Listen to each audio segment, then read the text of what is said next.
Bem-vindos, senhoras e senhores, à nossa mostra de arte. Uma coleção de óleos e naturezas mortas que tem alguma coisa em comum. Vocês não verão essas obras em nenhuma galeria e nenhum museu de arte. Um encontro interessante entre ossos quebrados, entre cera e o que, com perdão da expressão, tudo que se enterra. Portanto, apresentamos à sua aprovação este e outros instantes de pesadelo.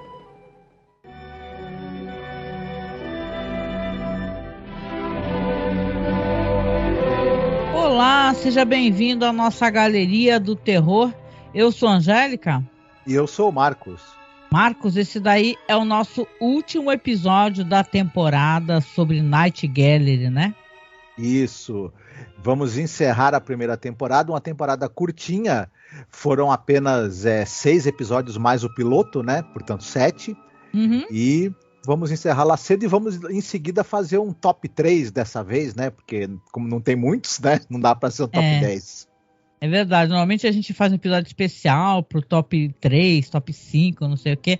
Como a série é curtinha, a gente vai aproveitar para no finalzinho já escolher o nosso, na verdade, segmento, né, Marcos? Porque não dá para escolher o episódio, que como os episódios têm às vezes 2 ou 3 segmentos, a gente gosta de um ou outro, né? Sim. Então a gente vai trazer no finalzinho o nosso top 3 segmento, na verdade, Night Gallery, e você já vai anotando o seu, tá? Para poder comentar logo abaixo aí, seja no YouTube, seja no nosso site, masmorracine.com.br. Mas vamos ao assunto, vamos ao episódio. Eu, com muita alegria, eu venho aqui trazer para vocês o que eu acho que é um dos melhores episódios da temporada, né?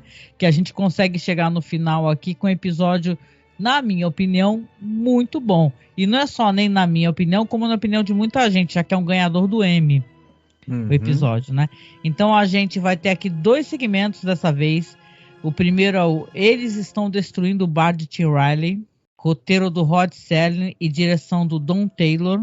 E o segundo, bem curtinho mesmo, é o Último Laurel, né? Que é roteiro também do Rod Serling e a direção do Daryl Duke. Eu vou contar para vocês aqui a sinopse. Então, como são apenas 2 segmentos, depois a gente tem o nosso top 3, eu vou contar então um pouco da sinopse e aí depois a gente comenta, né? E fala curiosidades, etc. Tá certo? Bem-vindos, senhoras e senhores, à exposição do Salão do Mistério. Nossa primeira obra desta noite, Rostos, Quadros, Pigmento e Desespero. O desespero calado de um homem acima dos 40 que se torna inseguro entre o medo e a desconfiança em si próprio e nos outros. O quadro se chama Estão Demolindo o Bar de Tim Riley. Vamos lá então ao primeiro segmento, que é o Eles Estão Destruindo o Bar de Tim Riley. Tá, ele é indicado ao Emmy, Outstanding Single Program, em 1971, reputado como um dos melhores segmentos já produzidos no Night Gallery. O título original é Tearing Down Tim Riley's Bar. Aqui nós teremos a história de um homem, que ele é um homem que ele está em franca decadência. Ele está no 25º aniversário no emprego dele. Ele é um diretor de vendas e o nome dele é Randy Lane, na Princeton Plastics. Deveria ser um motivo de comemoração, na verdade, afinal, ele é um homem importante, né? Só que, como eu disse, ele é um homem cheio de problemas e sem rumo na vida dele. No momento, o Randy é um cara que, por exemplo, tinha uma reunião com o chefe dele e não aparece, porque ele é dado a certos intervalos longos no almoço para tomar uns bons drinks, né? O chefe dele, né, que ele vai procurá-lo ali, não o encontra, já fica pé da vida, falando, quando ele voltar, manda ele vir falar comigo. Ele tem uma secretária dele, que é uma personagem maravilhosa, vivida ali pela atriz, a Diane Baker, né? Quero até que a gente fale um pouquinho depois sobre os papéis dela, que eu tô francamente muito emocionada com o papel dela. Ela é uma das melhores coisas do episódio. Apesar de que todo mundo fala muito, obviamente, também do ator, né? Que ele tá muito bem, né? Sim. Mas ela defende ele com unhas e dentes, então ela percebe que tem um funcionário que está querendo pegar o lugar dele e fica ali espetando, né, o chefe, falando, o cara tá devendo isso, o cara tá fazendo aquilo e tal. E quando ele chega, né, já visivelmente meio descabelado, meio amorcengado, né, e ele fala todo alegre, né, e tal, que ele estava comemorando, afinal são 25 anos, não é verdade? Então ele conversa ali com o chefe, que dá uma bronca nele, e na verdade ele está num momento muito sensível da vida dele, porque ele é um cara que ele não se sente encaixado mais nos lugares, assim, ele parece que está sobrando, né? É por isso que eu acho, vou falar isso mais para frente, que esse é um episódio que ele conversa muito conosco, pessoas com mais de 50 anos de idade. Eu vou explicar para vocês. Porque aqui neste momento da vida dele, ele é um cara que ele é viúvo, ele está naquela empresa há muito tempo, o chefe está bravo com ele, né? Porque ele está tendo momentos difíceis na empresa, e ele está muito chateado porque um bar que ele frequentava, que é chamado o bar de Tim Riley, né, está sendo demolido. Aquele local onde tem as empresas, os bares, está sendo também, você percebe, gentrificado, né? Está sendo demolido porque tudo está mudando. Como está mudando também as coisas na vida do Randy. Então aqui a gente vai ter uma história, eu vou deixar você falar, claro, você tenha coisas para falar, onde você tem um momento na vida de um homem que ele começa a se desconectar da realidade e se reconectar com o passado que não existe mais, né?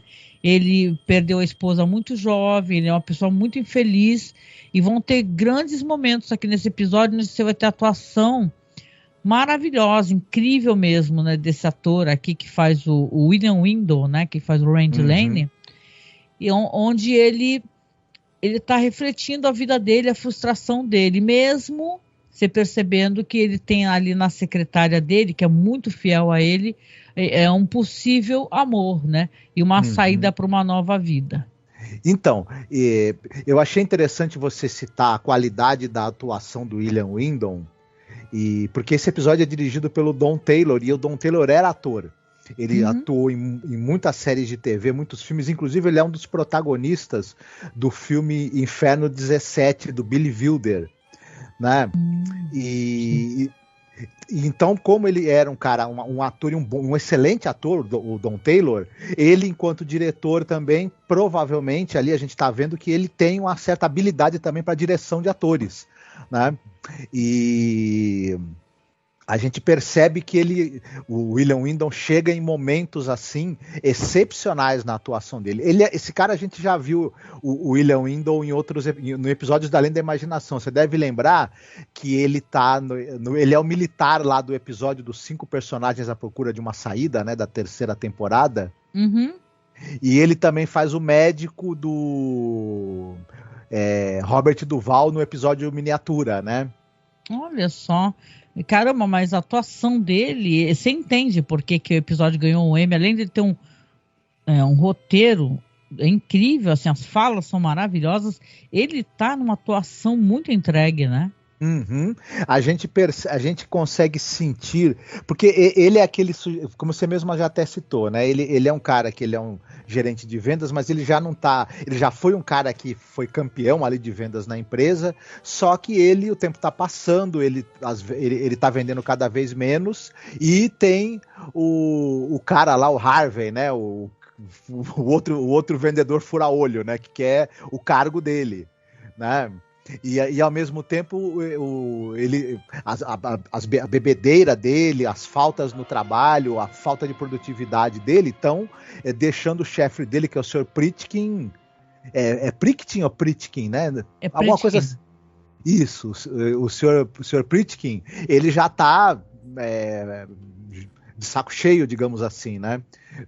da inconstância do Randy. O Randy, claro, ele tá nessa coisa da bebida por conta de ter perdido a esposa.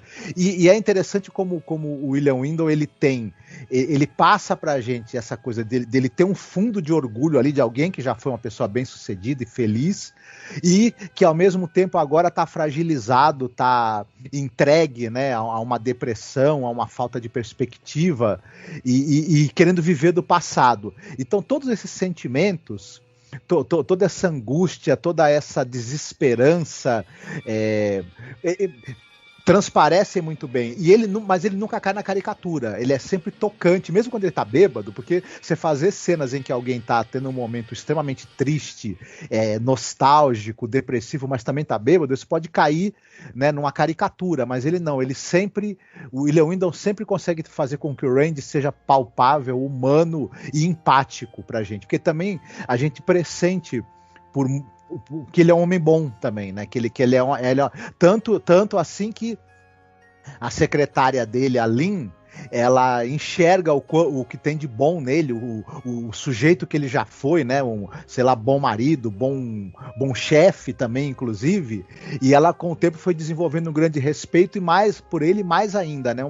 A gente percebe que ela de certa forma, é apaixonada por ele também, né? Mas a gente nota que ela acabou se apaixonando pelo caráter e pela pessoa que ele foi antes de se entregar à bebida, né?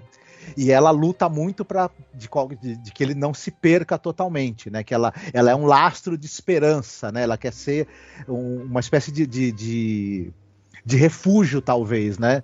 Para que ele não se autodestrua completamente, que é o caminho que ele está fazendo. E essa é uma metáfora muito boa que o episódio faz do bar, né? O bar é uma parte do gloriosa de um passado dele, foi onde ele conheceu a esposa, onde ele pediu a esposa em casamento, né? O pai dele estava esperando ele chegar, né? Porque vamos lembrar que esses 25 anos tem a ver também com o fato dele ter voltado da guerra e entrou nessa vida e tal, e cheio de sonhos, né, com a esposa, com a casinha deles, né? Exatamente, né? Ele volta da Segunda Guerra e é recebido lá no bar, né, também. Só que esse é um passado dele que já se foi, essas pessoas já se foram, e ele também tá machucado pela vida, né? E aí esse bar que tá decadente, que fechou e que vai ser demolido, é uma grande metáfora para o que está acontecendo, né? Com o Randy, uma metáfora muitíssimo bem sacada e bem colocada, né? Exatamente. Eu acho que o episódio também, para quem está acompanhando e conhece o trabalho do Rod Serling, né? Ele meio que ele é quase uma reimaginação de uma história que já teve em The Twilight Zone. Porque quando a gente estava falando na segunda temporada, tem um episódio que eu gosto muito. Por favor, escutem o podcast, que é o The Trouble with Templeton. Nesse episódio aqui, você também tem a questão da idade, e da memória, e da saudade de um passado que já se foi. Porque nesse episódio aí tem um ator que era da Broadway, era um cara importante e tal. Ele é um viúvo, ele vê a nova esposa dele flertando ali com uma pessoa na casa e tal. Ele também tá nessa encruzilhada da vida. E aqui tem muitos, realmente verdadeiras coisas muito parecidas. Várias cenas do bar, das pessoas paradas olhando para ele, né? Como isso. que é uma cena que eu acho até um tanto quanto assustadora do Trouble with Templeton, né? Que as pessoas, parece que as pessoas a vida acontece no bar só quando ele entra. Então, a dado momento, quando ele sai, todos ficam parados olhando, né? E aqui tem isso também, mais pro final na história. E tem, sabe, eu gostei que, obviamente, é bem óbvio ter esse paralelo com esse bar que está prestes a ser demolido, com a vida dele, que ele não vê mais sentido, né? Porque ele trabalhou tanto naquela empresa, ele fala assim, poxa, minha mulher, quando ela ficou doente, teve pneumonia, eu estava trabalhando, porque essas pessoas são vendedores e pessoas que viajavam vendendo seus produtos, Sim. né? Tipo um caixeiro viajante mesmo. As pessoas viajavam muito, tinham metas de vendas. Depois demorava muito para tu conseguir chegar nesse patamar de ser o chefe de vendas, né? E ficar na empresa.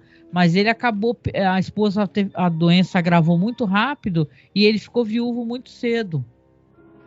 Então ele afundou a cabeça no trabalho e tal, e não vê mais sentido nisso tudo, porque se você vê a situação dele mesmo, no episódio, até a maravilhosa personagem que é a secretária dele joga na cara do chefe.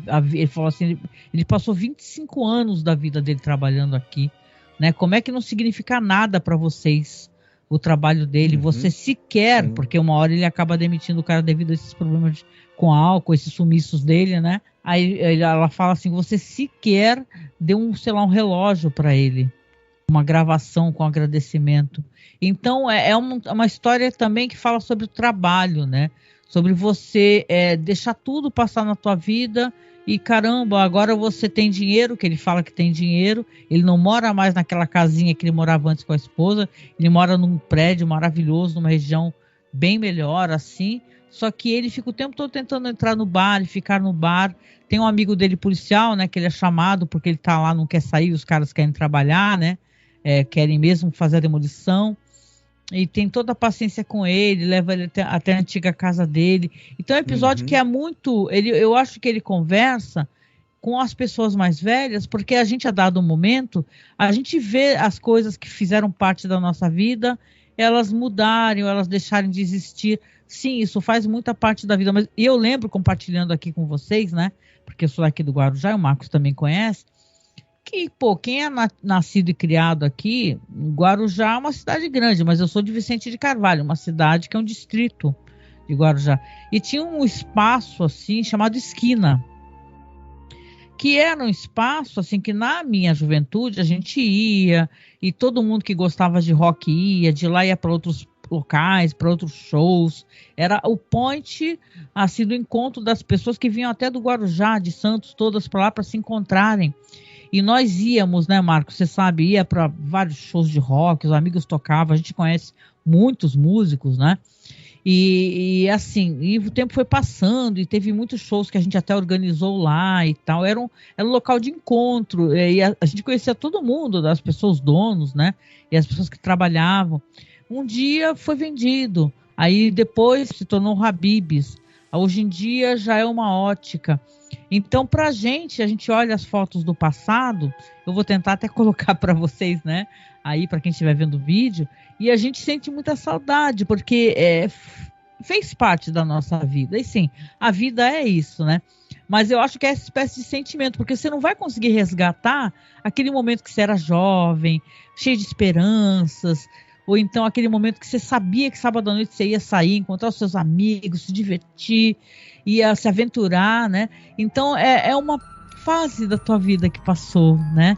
E é difícil pra gente lidar com isso, e para muitas pessoas é difícil você pensar, poxa, né? Qual o sentido, né? E tem muito sentido, né? Porque a gente tem que mudar, porque as coisas mudam, né? As coisas não são imutáveis, né? E assim, é interessante, eu refleti sobre isso, fiquei pensando sobre esse episódio, o quanto que parece uma coisa boba, né? Você falar, o cara gosta de um bar, porque ele chegava, as pessoas comemoraram quando ele chegou no bar e ficavam, ele é um bom companheiro, o pai dele tocou o piano, a que seria a esposa dele abraçou ele. Então você entende, né? O quanto é tocante esse episódio, o quanto ele não é um episódio de terror, é um episódio onde, claro, ele vai ser absorvido por toda essa lembrança, essa tristeza, mas ele é muito delicado. Então, talvez, eu penso assim, talvez ele não converse com pessoas muito jovens que acham isso muito enfadonho, né? Mas para você que tem toda uma vida assim, né? Que você passou por tantas coisas, por vários lugares, por várias ocasiões, coisas que se forem, você sabe que não volta, conversa com a gente, né? Exatamente. Infelizmente a vida é feita de ciclos, né? E a gente precisa se adaptar às mudanças na medida do possível, senão a gente acaba, quando um prédio que é parte da nossa vida, né? Que foi aconteceram fatos importantes da nossa vida num determinado local, quando esse local é demolido, a gente corre o risco de ser demolido junto, né? Se a gente não conseguir olhar para frente, né? E aceitar os tempos novos, né, que a vida nos trouxe. E é justamente nessa armadilha, de certa forma, que o Randy, né, o personagem do William Whedon, tá preso, né?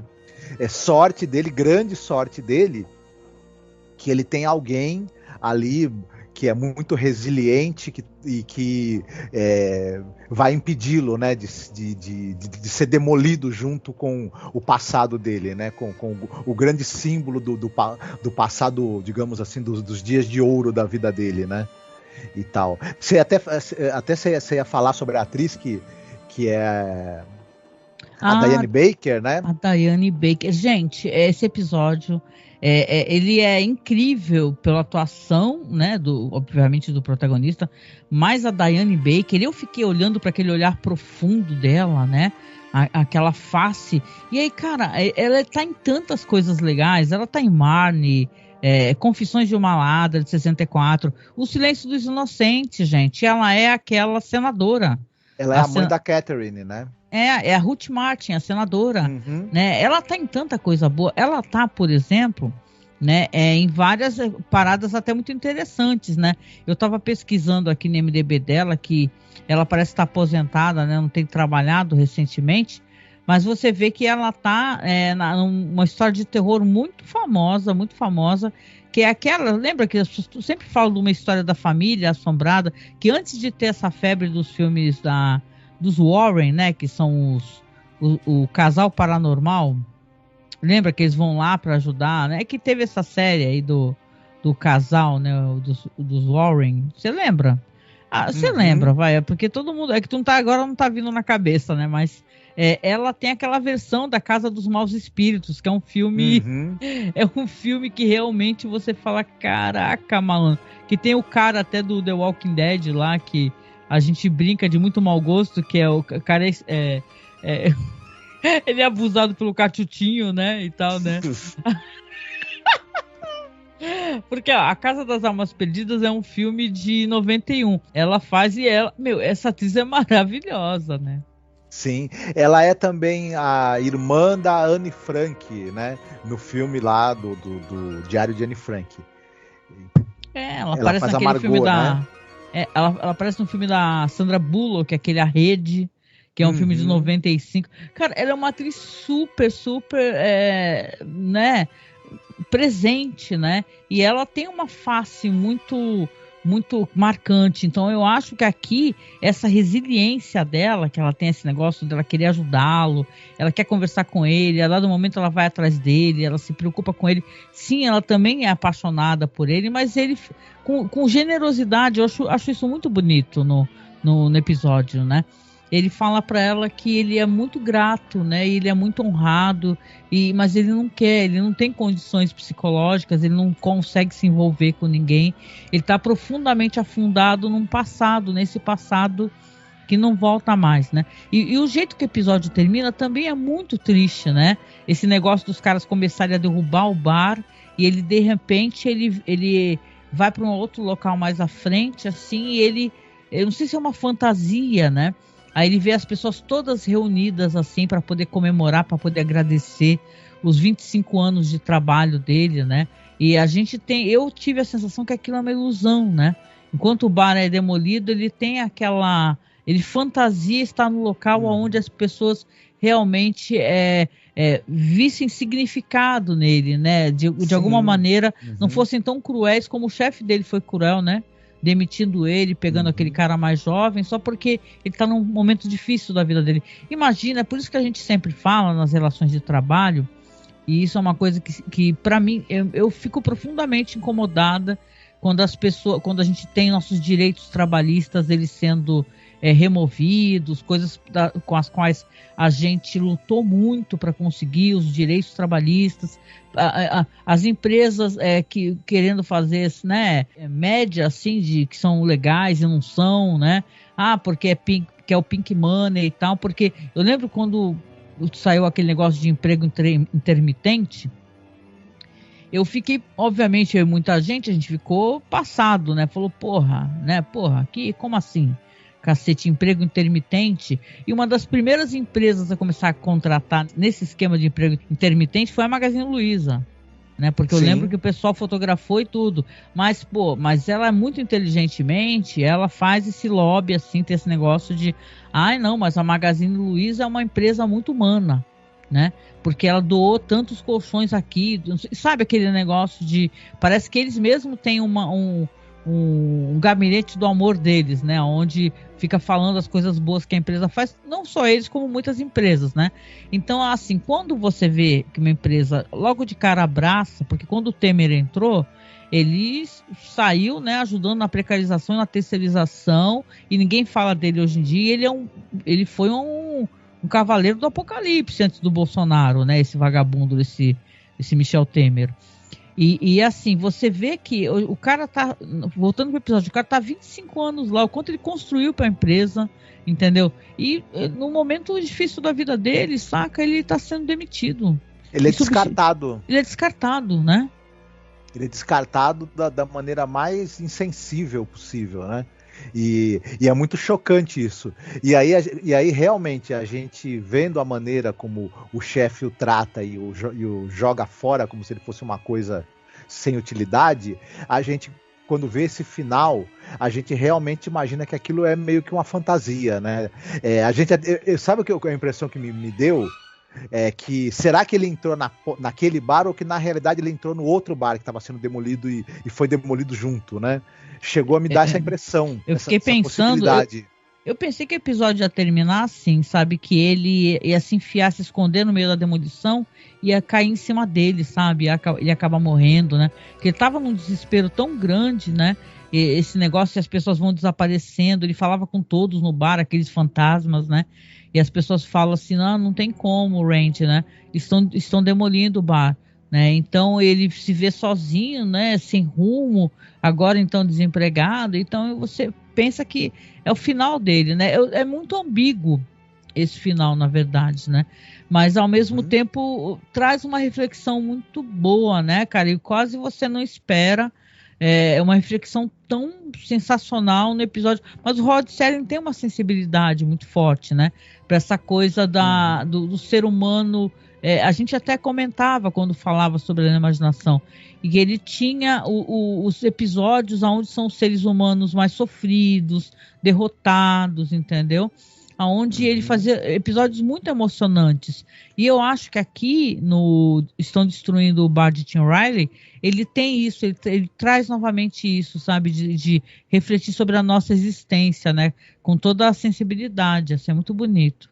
Então, o Serling, ele, além da imaginação, a gente viu, você até chegou a comentar também, vários episódios onde ele trata dessa relação das pessoas com o passado, né?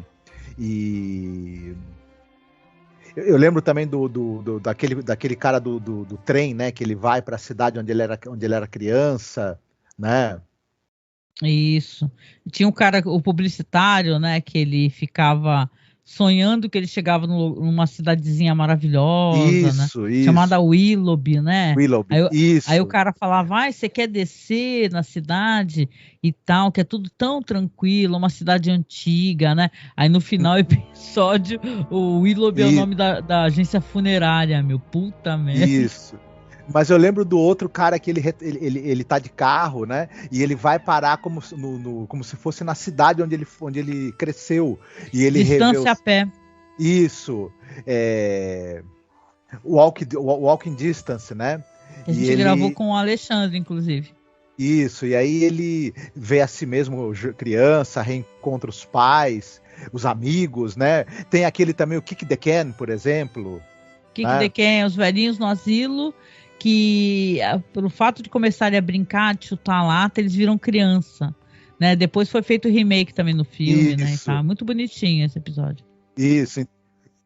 Então o Rod Serling, ele tem essa capacidade de evocar nos escritos dele esse conceito da memória afetiva, né? E de momentos da vida das pessoas que tem forte significado para elas, sobretudo no momento de crise, no momento de tristeza ou no momento que você está num beco sem saída na sua vida, né?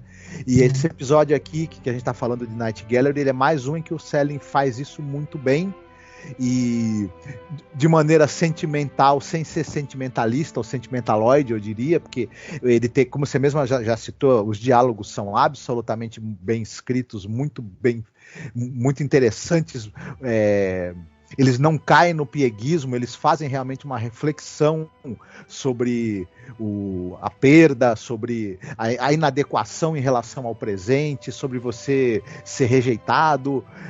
Tudo isso está na boca desse personagem e de maneira muito tocante, e fala muito para pessoas da idade da gente, sobretudo porque a gente está realmente numa idade em que o passado tem muito peso para a gente, né? E a gente às vezes tem uma certa dificuldade de se sentir adequado, né? Então eu me identifiquei também muito com esse episódio. Eu acho que ele tem uma direção que ela não tenta se sobrepor à história.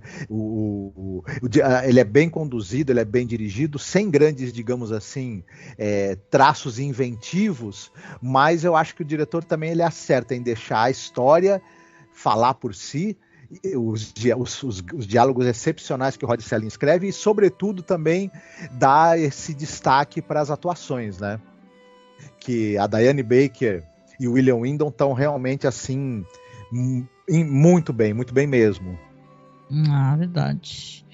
E é isso, vamos então para o segundo segmento, que ele é bem curtinho mesmo, né, Marcos? Esse daí é o The Last Laurel, né? O último Laurel. A painting which has to do with what happens to men who take a walk into nature's marketplace and exchange certain powers for other powers. The blind, we're told, for example, develop an extraordinary sense of touch. In this case, the story of a man who perfects the art of killing. Our painting is called The Last Laurel. Sim. E aí, você quer comentar um pouquinho? Exatamente. Você tem um cara que ele é o Marius Davis. Ele está numa cama semi-imobilizado, né? Por alguma enfermidade que ele teve. E ele está ali, né, fazendo, né, muito contrariado, com muita raiva, né? Porque ele está conversando com... Eu não lembro se esse cara é o médico dele, o que esse sujeito é dele. É o médico. É o médico, então. E ele tá dizendo ali que ele tá ali, né, incapacitado de andar, de se mexer e tudo mais. E enquanto a esposa dele, que é a Susan, né, que é uma mulher jovem, mais jovem do que ele, bonita e tudo, está traindo ele com o médico. Isso na cabeça dele, né? E ele acha que ela tá traindo com todo mundo, assim, ele tá mega recalcado. Isso, mas especificamente também com o médico, né? E ele, exato, ele é um cara mega recalcado, né? E, enfim, ocorre que o nosso amigo Marius, ele não vai ficar apenas no ódio, né, na força do ódio. Ele é um cara que consegue fazer projeção astral. Ele consegue, né, projetar a alma dele para fora do corpo. E aí ele vai buscar a sua vingança contra o seu médico e a sua esposa que, né, teoricamente estão tendo um caso. Né? Pelo menos isso na cabeça dele. O problema é que, né, 3 pontinhos, esse plano não vai dar tão certo como ele tá pensando. Cara, esse episódio aqui, se a gente tava falando bem do primeiro episódio, esse aqui é reputado como um episódio curto e bobo, com uma premissa paranormal. Esse The Last Laurel, cara, a gente deu risada aqui, porque é muito idiota o episódio, assim. E tal, tem uns atores legais, né? Tem o Jack Cassidy, né, fazendo o cara que é um atleta que tá de cama, né? E cara, basicamente, não tem nem o que falar. É um episódio onde o cara fica falando que vai se vingar da mulher, que vai fazer aquilo, e ele consegue fazer projeção astral. Isso. Aí, tal qual o episódio do Chaves, ele vai começar a tentar sair para poder matar a esposa, né? Isso. E aí, ele pega, né, eu não lembro agora, ele pega um objeto para... Ele pega um castiçal. Isso, ele pega um castiçal e ele vai até o quarto onde estaria a esposa para, né, bater nela até matar. Só que depois que ele desfere um golpe mortal na pessoa que tá na cama, ele tropeça Ele fala, ai meu Deus, o que tá acontecendo comigo? O cara é muito burro, mano. Ele fez projeção astral e bateu no corpo dele mesmo. Ele é muito burro, cara. Isso, matou a si mesmo, né? É muito curto e bobo o episódio de rachar o bico. Eu percebi que ele esbarra num objeto e quando ele olha pro objeto, ele lembra que esse objeto tava no quarto dele, acho eu. Aí ele fala, É baseado na história The Horsehair Trunk, do Davis Grubb, né? Sim. E é uma adaptação de série. Cara, é tipo assim, poderiam ter deixado pra lá esse episódio, porque tu assistia episódio foda, como foi esse daí do bar, né? Que estão demolindo. Sim. E depois assistia essa besteira, que é o último negócio da temporada. Sim. Meu Deus, é muito bobo.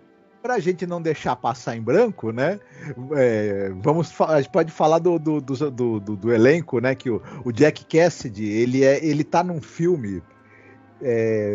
O Clint Eastwood dirigiu um monte de filme na vida, né? E alguns o pessoal nem lembra direito.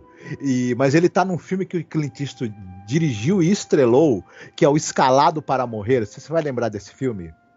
Ah, sim, tá. Inclusive no MDB dele, né? Isso.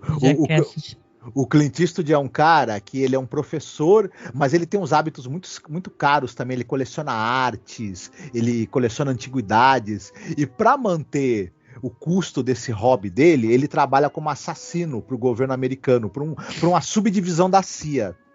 E aí eles falam para ele que ele tem que assassinar um pessoal durante uma escalada numa montanha. E ele tem que assassinar, por exemplo, o Jack Cassidy, né? Que o Jack Cassidy, teoricamente, ele também é um assassino, só que ele trabalha para uma agência rival, né? Agência governamental rival, e putz, isso daí é um filme do Clint Eastwood muito menos conhecido, né? E outra curiosidade, o Jack Cassidy também, ele foi protagonista numa série que chamava Ele e Ela. Ah, He and She, né? Eu vi aqui. Isso. Essa série é o seguinte, era um cara que era o cara e a namorada. Esse cara era um desenhista de quadrinhos. E ele tinha criado um super-herói. O quadrinho dele faz sucesso, isso na série, e ganha um seriado de TV. E esse seriado, quem vai fazer esse super-herói é um ator que é um ator extremamente egocêntrico. E o seriado trata também da difícil relação que esse cara, que é o criador do quadrinho, vai ter com esse ator altamente egocêntrico que vai interpretar o personagem dele. Esse ator também é vivido pelo Jack Cassidy na série, né? E também vale a pena a gente destacar que quem faz a esposa aqui do personagem aqui, é aquela atriz Martine Beswick, que o pessoal deve lembrar dela, que ela é uma famosa Bond Girl, né? Ela tá no 007 contra a chantagem atômica, né? Que é o Thunderball, né? E o 007 contra Moscou contra 007. E também vale a pena a gente destacar que ela tá num outro papel maravilhoso. Você lembra do Médico e o Monstro da Hammer? Ah, sim, pô, sim. Né, que o cara tomava o soro, em vez de ele virar o Sr. Hyde, ele virava, na verdade, a irmã, a Sister Hyde, né? Que era uma mulher assassina, uma mulher serial killer. Sim, eu lembro. E essa personagem também é vivida pela Martine Beswick. Então, eu tava lembrando desse filme, lembrando que ela tá maravilhosa no filme do... É muito engraçado. A Hammer tem uns filmes, assim, maravilhosos, assim. A gente falou muito de Hammer e tal, pra quem quiser, né? Porque a gente tem os especiais de terror, né? Todo ano, né? E a gente fez o especial de Halloween, onde a gente falou muito de Hammer, né? Uhum. Quando foi falar do cinema britânico e tal. É Hora do Chá com 2 cubos de sangue. Olha o título que a gente colocou, que legal. Uhum. Agora, o episódio em si é aquele negócio, né? Ele é realmente curto, ele é quase que uma pegadinha do malandro, né? Bobo, né? É quase um sketch. É quase um sketch. Em termos de direção, ele quando o cara vai fazer a projeção astral, ele usa aquele efeito bem simples de fazer uma sobreposição do cara em cima do cenário, né? E que funciona, beleza, né? Mas não tem nada assim de chamativo. E eu também, nesse caso específico, eu acho que eu não gostei muito da atuação também do Jack Cassidy. O seriado dependeria... Ele não tem muito o que fazer. Aliás, nenhum personagem quase tem muito o que fazer, né?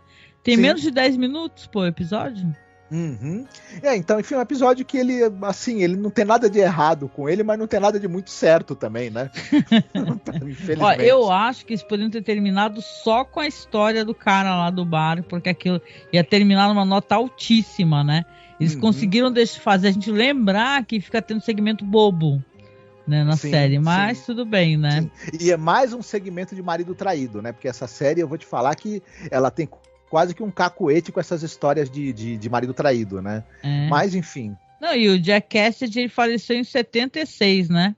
E tal. E a série aqui saiu em 71, o episódio que ele participou, né? Então, ele passou, não demorou muito para ele falecer, né?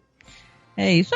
Então, a gente vai fazer agora, então, o nosso top 3. Por que top 3? Porque, cara, são 6 episódios com alguns segmentos e uma boa parte deles, né? Eu acho que nessa primeira temporada é muito baixa fervura, sabe? Demorou um pouco para sair, né? A série em si, né? E na segunda temporada que eu acho que o bicho vai pegar muito mais. Tem episódios excepcionais mesmo, né? Não que esse não tenha, mas a gente vai fazer aqui um top 3, então a gente vai conversar sobre 3 episódios, né? Eu vou começando de baixo para cima, por grau de importância. Eu começo contigo então, Marcos. Olha, o meu terceiro episódio preferido é o Cemetery. O Cemitério, que é o episódio piloto, é o primeiro segmento, dirigido pelo Boris Sagal, né? Isso. Divertidíssimo, né? Esse episódio. Divertidíssimo. É um dos momentos mais divertidos dessa temporada. Eu acho que ele equilibra. A gente comentou sobre isso, né? Tem um equilíbrio maravilhoso ali entre essa sugestão do horror, né? Um certo tom de um certo humor também. Atuações muito boas, uma direção muito segura, umas reviravoltas divertidíssimas. O Ossie Davis e o Rod McDowell tão que tão nesse episódio. Não dá.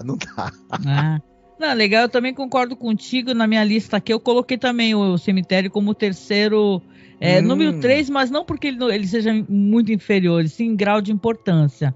Eu coloquei também porque eu achei que foi uma maneira ótima de você começar a série, cara. Ótima. Você fala, caraca, você fica grudado, né? Quando você vai ver essa parada que o cara, ele mata o tio, né? Pra poder dar o dinheiro.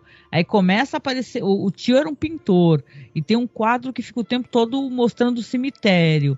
Aí vai, a tumba do tio que tá pintada no cemitério se abre, aparece um caixão. Depois uma pessoa saindo do caixão. Porra, né? Isso daí é o melhor que há de Cripta do Terror, cara. É muito divertido, assim. Eu também tô no mesmo patamar que você, né? O terceiro vem aqui, que eu gostei, assim, pô, se é pra escolher, né? Eu também recomendo quem tá escutando, quem tá assistindo escolher também, é o Cemitério. E o segundo? Pra mim, o segundo foi o Eyes. Cara, a gente tá muito pau a pau nessa parada aí, né? Também o meu. E você, por que foi? Porque primeiro que eu gostei demais da narrativa. Eu acho que as soluções visuais, inclusive, de narrativa visual, que o Spielberg, que é diretor desse episódio, né, ele encontrou, elas são muito sensacionais, sabe? É muito interessante.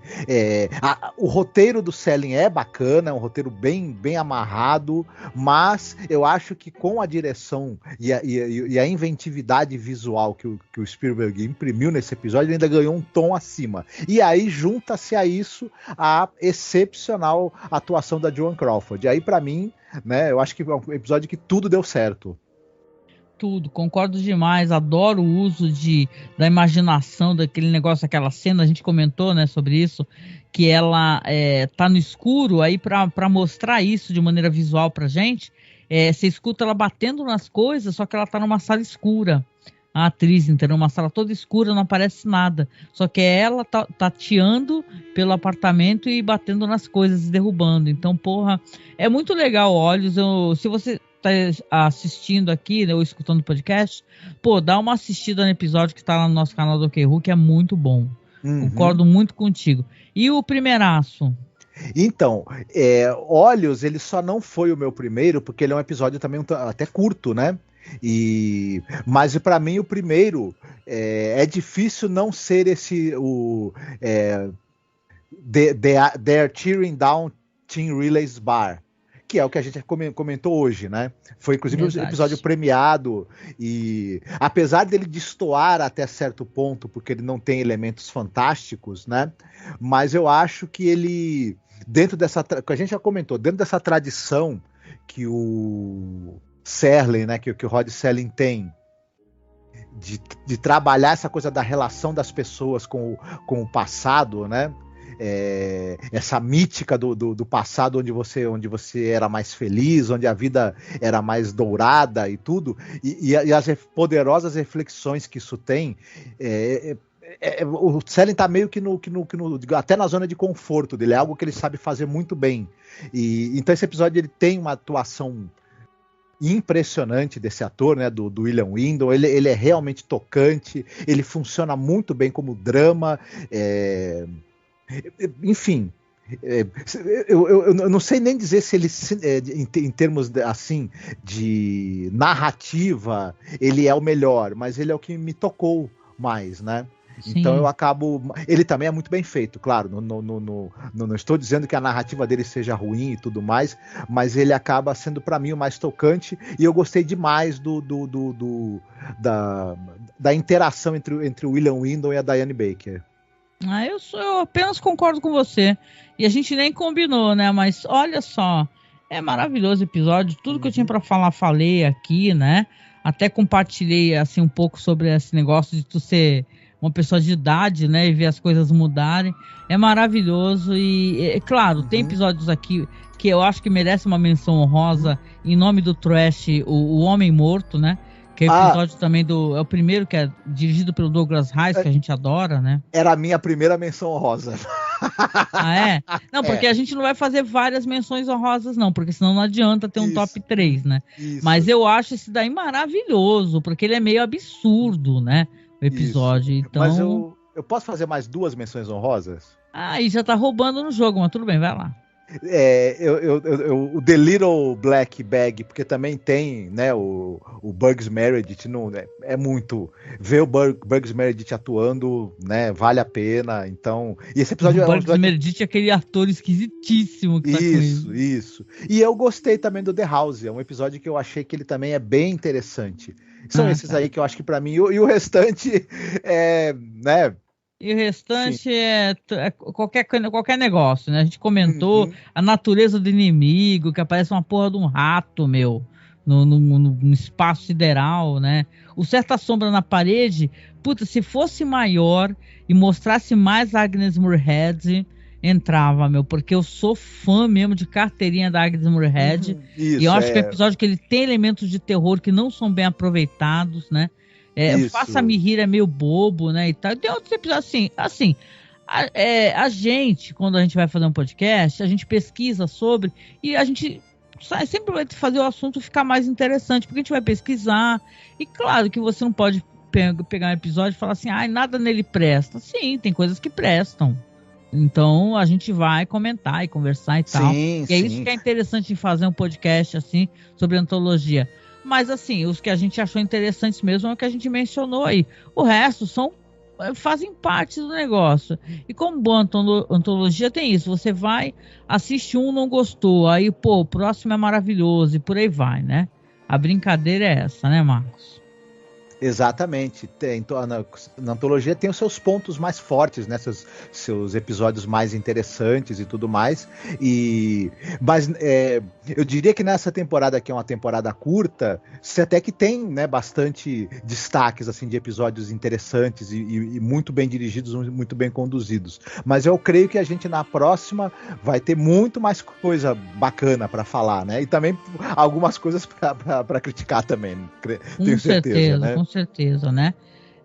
Então é isso, né? Então a gente veio finalizando aqui essa primeira temporada de Galeria do Terror, Night Gallery, lembrando que uma boa parte dos episódios, até da primeira, obviamente, da segunda, estão lá no nosso canal do OKRU.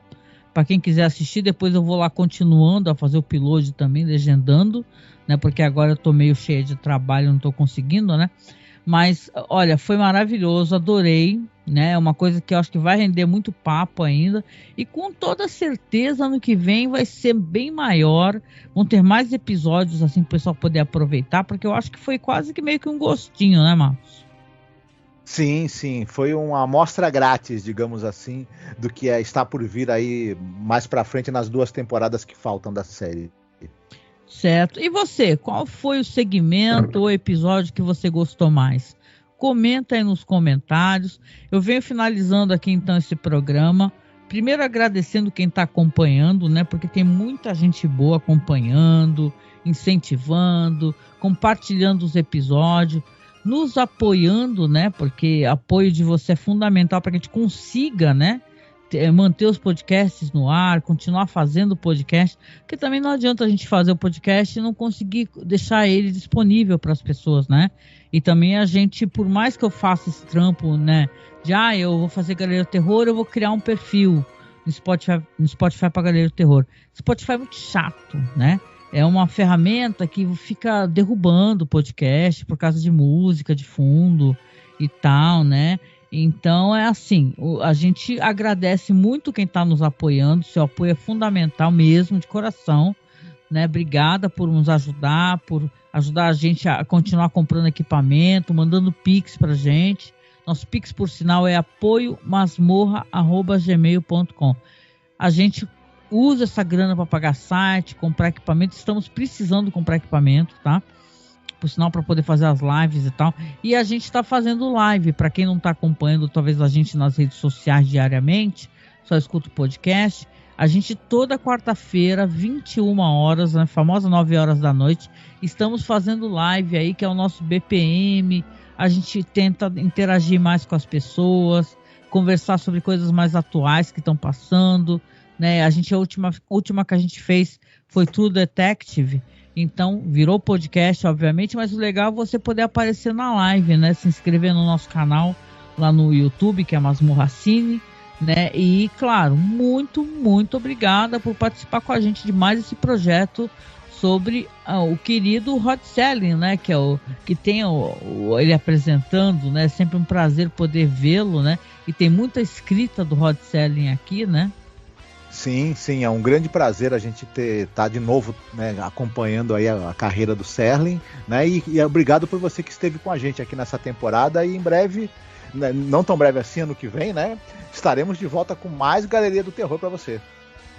Isso, então, para quem tá aqui, quer se atualizar, então estou fazendo ali o meu podcast solo, né, onde eu analiso os episódios da série maravilhosa, né, que é Six Feet Under, aqui no Brasil a 7 Palmos, que tá na Netflix, HBO, Prime Video, mas a facilidade é ela estar na Netflix, né? Então eu vou fazer do segundo episódio, depois vou deixar disponível aqui no canal do YouTube, né? Por enquanto eu tô deixando assim um podcast, sim, só que eu coloco apenas o vídeo e tal, não faço uma edição diferenciada para podcast nem nada, mas eu vou deixar na descrição sempre do vídeo. E mês que vem a gente torna a voltar a falar sobre cinema, pesquisar cinema juntos. Vai ter podcast em março, assim, um projeto até interessante. Vai ter podcast para abril e por aí vai, né? Vão ter os projetos grandes e a gente vai pontuando com os projetos paralelos. Então não deixe de seguir no YouTube Masmorra Cine, se inscrever, compartilhar e principalmente apoiar para que a gente consiga continuar mantendo esses podcasts maravilhosos no ar, né? Lembrando também, é bom deixar recordação, esse ano a gente completa 15 anos de podcast, o que é uma marca maravilhosa, gente, é maravilhosa. Eu não vejo isso, assim, por a gente não ser famoso e tal, que seja uma derrota, não, muito pelo contrário.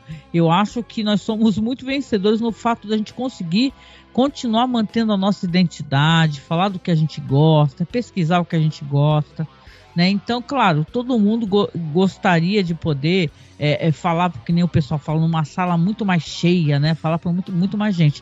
Então, por isso que a gente pede, né, que você compartilhe sempre os nossos projetos, para que alcance outras pessoas, seja vídeo do YouTube, seja podcast, que aí a gente chega aos 15 anos, cada vez com mais pessoas podendo conversar sobre cinema.